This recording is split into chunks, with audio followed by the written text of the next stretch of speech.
हा समाजसुद्धा मतदान करतो हे विसरता येत नाही आपल्याला. आणि मग काही लोक म्हणतात की तुम्ही दोन समाजामध्ये तेढ वाढवता. मला सांगा काय करायला पाहिजे, कुठे आम्ही चुकतो. तुम्ही कुठलं तरी एक बाजू धरून मराठा समाजाचे त्यांना न्याय द्या तुम्ही. तर सगळीकडूनच जर तुम्ही अशा रीतीने जर काही निर्णय झाले तर लोक प्रक्षुब्ध होणार. आणि त्यासाठी वेगवेगळे जे आहेत मेसेज आज मला कालपासून जे लोक बोलतात, मेसेज पाठवत आहेत, काय करायचं विचारत आहेत. आता त्यासाठी जे आहे नक्की काय परिस्थिती राहील, त्यासाठी जे लोक आमच्याबरोबर जे आम्हाला कल्पना आहे की ओबीसीमध्ये काम करत आहेत, सगळ्या लोकांना बोलवणं काही शक्य नाही आणि ती काही जाहीर सभा नाही आहे.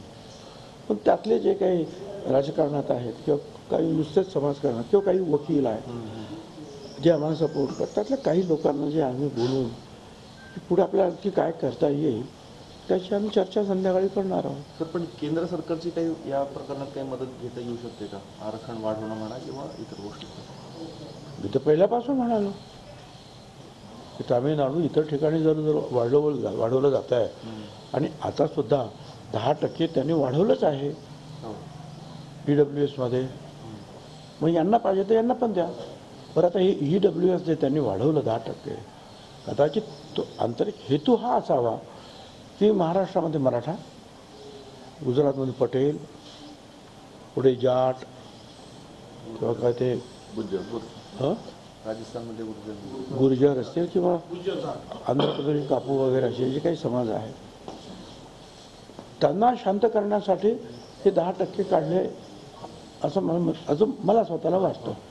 आणि हे खरंच आहे. कशावरून तर बाकीच्या सगळ्या ठिकाणचे पटेलांपासून गुर्जर जाट सगळ्यांची आंदोलनं थांबली आणि महाराष्ट्रामध्ये सुद्धा सरकारने जाहीर केलं की या 10% आरक्षण जे EWS त्याच्यामध्ये 85% मराठा समाजानेच त्याचा फायदा घेतलेला आहे. म्हणजे यांनी मग शांत बसायला पाहिजे होतं.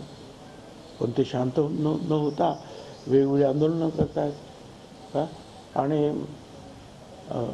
हजारो गाड्यातून सगळी गरीब माणसं जे आहेत ते मोर्चा घेऊन मुंबईला येतात.